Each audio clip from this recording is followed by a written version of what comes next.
नमस्कार, आप देख रहे हैं दिल्ली ग्लो न्यूज और मैं हूं आपके साथ मानवी ठाकुर। शुरुआत करते हैं आज की खास खबरों से। उत्तर प्रदेश की योगी सरकार में लव जिहाद और धर्मांतरण जैसे कई मामले लगातार सामने आते रहते हैं।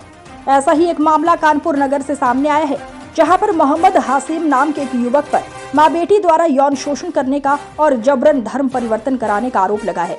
दरअसल कानपुर के पुलिस कमिश्नर कार्यालय पहुंचकर थाना चकेरी की श्याम नगर निवासी एक पीड़िता ने बताया कि उनके पति के एक दोस्त मोहम्मद हासिम का घर पर आना जाना था।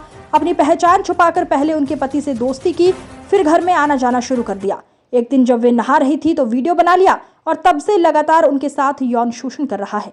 इतना ही नहीं, अब उनकी नाबालिग पुत्री पर भी दबाव बनाकर यौन शोषण करता है और अब धर्म परिवर्तन करने के लिए दबाव बना रहा है। हासिम के इस कृत्य में उनके साथ पूरा गैंग है, जिसमें उसकी बहन और कई लोग शामिल हैं। इस संबंध में पुलिस कमिश्नरेट की additional CP crime Vipin Mishra ने बताया कि एक महिला जो कि महोबा की रहने वाली है और हाल ही में कानपुर के श्यामनगर में किराए के मकान में रह रही है, उसको एक मुस्लिम युवक कानपुर ले आया था। महिला के 3 बच्चे हैं। महिला ने उसके खिलाफ यौन शोषण और धर्म परिवर्तन करने का आरोप लगाया है, जिसके आधार पर मुकदमा पंजीकृत कार्यवाही की जाएगी।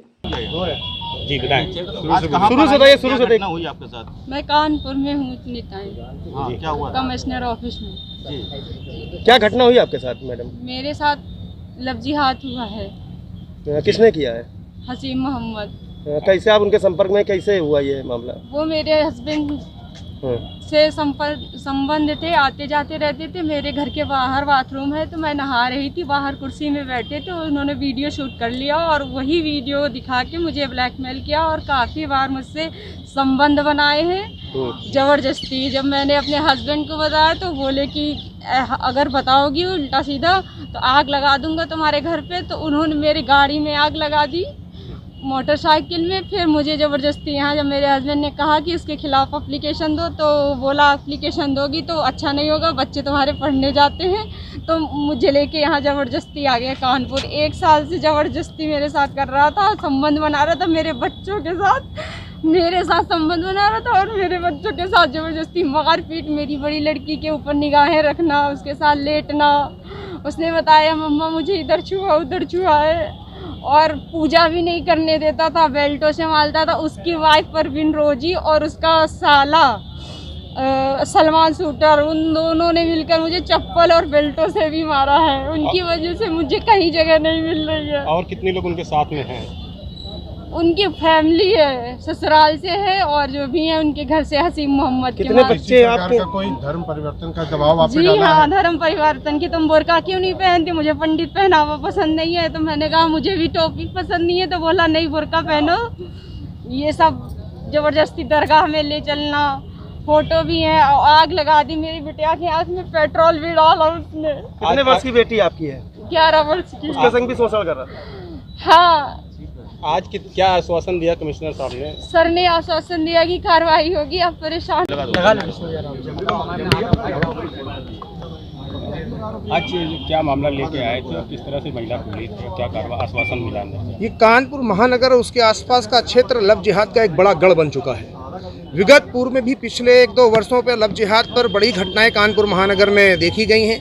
इस पर एक एसआईटी भी बनी थी और उस एसआईटी ने बड़ी संख्या में जांच भी की थी।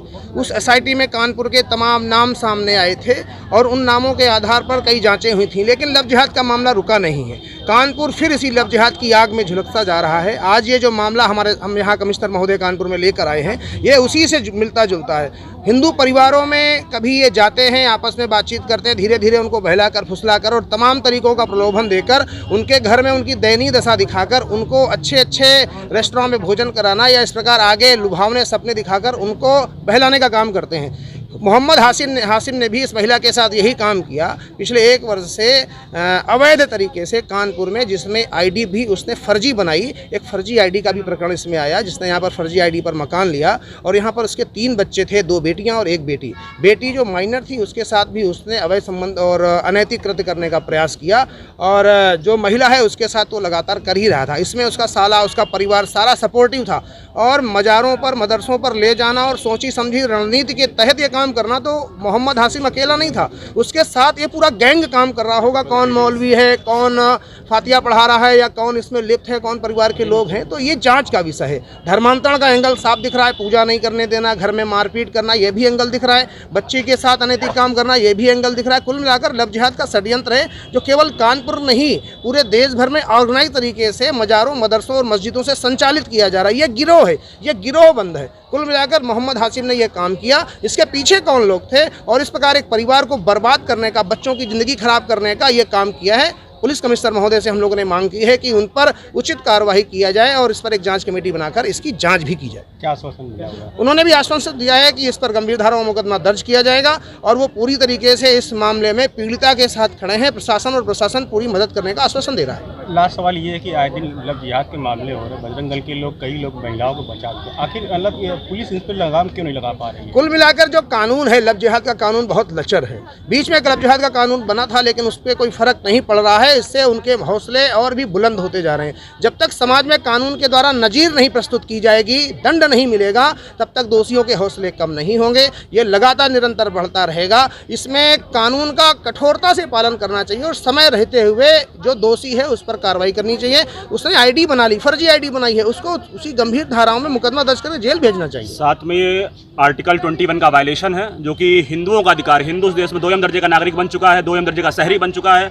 सरकार यह चाहती है, यह अंतर्राष्ट्रीय जिहादी षड्यंत्र है, जिसमें यह बताया जा रहा है कि हिंदुओं को जीवन का अधिकार नहीं है, हिंदू परिवारों को कैसे नष्ट किया जाए, हिंदू बहनों बेटियों की अस्मिताओं को, उनके परिवारों को कैसा विखंडन किया जाए। यह अंतर्राष्ट्रीय साजिश का हिस्सा है, यह जिहादी साजिश का हिस्सा है, यह आर्टिकल 21 का वायलेशन है। योगी सरकार में आए दिन खुलेआम इस तरह की चीज़ें हो रही हैं, घटित हो रही हैं। हमारे परिवार, हमारा समाज एक खंडहर बनता जा रहा है। परिवार में आए दिन परिवारों का विच्छेद हो रहा है और यह एक सोची समझी साजिश है। योगी सरकार यदि इस पर एक्शन नहीं लेती है तो हम यूएन जाएंगे, यूनाइटेड नेशंस में ह्यूमन राइट वायलेशन की मांग करेंगे, क्योंकि हमारा देश अगर हमें सुरक्षा नहीं दे पाएगा, हमारी सरकारें यदि हमें सुरक्षा नहीं दे पाएंगी, तो यह हमारे लिए यूएन जाने का एक मजबूरी बन जाएगी। और हम ये सरकार से आश्वासन चाहते हैं कि मोहम्मद हशीम पे कड़ी कार्रवाई हो, कड़ी कार्रवाई ना हो। साथ में ऐसे लोगों पर जो इस मानसिकता के लोग हैं, जो जिहादी मानसिकता के लोग हैं, उनको मृत्युदंड दिया जाए, उनको आजीवन कारावास दिया जाए, ताकि हमारी बहुएं बेटियां, हमारी संस्कृति, हमारा राष्ट्र सुरक्षित रह सके।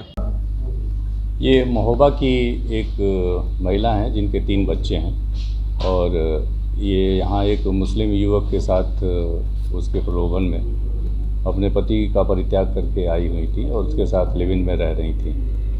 बाद में इन दोनों में कुछ खटपट हुई और उसके बाद से उन्होंने एक तहरीर दी है कि ये लोग मेरा धर्म परिवर्तन कराने का प्रयास कर रहे थे, साथ ही मेरे साथ भी इन्होंने यौन शोषण किया और इनकी बच्ची के साथ भी कराने का प्रयास किया। इनकी तहरीर पर अभियोग पंजीकृत किया जा रहा है। जो भी विवेचना में आएगा उसके हिसाब से विधि सम्मत कार्रवाई सुनिश्चित की जाएगी।